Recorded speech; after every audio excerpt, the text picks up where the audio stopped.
जयपुर सहर में गणशिक्षा मंत्री श्री नित्यानंद गौड़ को विमान बंदर में भारतीय जनता पार्टी वरिष्ठ नेता तथा हिमांशु महापात्र समेत अन्य दलीय कर्मी उपस्थित रही भव्य स्वागत संबर्धना जणाइथिले। तत्पर केंद्र शिक्षा मंत्री कोरापुट जिले में 2 दिनिया गस्त को नहीं कोरापुट जिला सभापति श्री शिव मुदुली नेतृत्व में कोरापुट विधायक श्री रघुराम माछ, नवरंगपुर विधायक श्री गौरी माझी, जयपुर भारतीय जनता पार्टी कार्यालय रे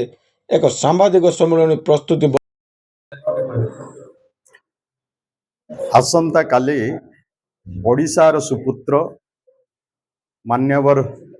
केंद्र शिक्षा मंत्री श्री धर्मेंद्र प्रधान जी आम कोरापुट जिला को 2 दिनिया तांकर गस्त रही 5 और 6 तारीख एवं काली से सकाळे 6टा समय रे दामंजड़ी नालको गेस्ट हाउस रे से पहुँचे एवं परवर्ती समय रे से साबरी श्रीक्षेत्र जहाँकि ओडिशा साबरी श्रीक्षेत्र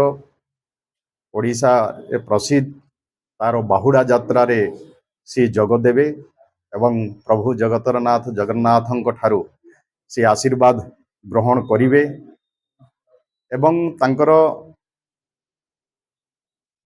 जो केंद्रीय विश्वविद्यालय अच्छी केंद्रीय विश्वविद्यालय रे भी तांकर कार्यक्रम अच्छी अनेक निर्माणाधीन एकाडेमिक बिल्डिंग एवं क्वार्टर तार भी से उद्घाटन करिवे। तत्सहित भी 480 कोटी टंकार केंद्रीय विश्वविद्यालय रे से जो तार सेंट्रल यूनिवर्सिटी रे जो भित्तिभूमि रो विकास पाए जो अर्थराशि दियाही तार भी भित्तिप्रस्तर स्थापन करिवे।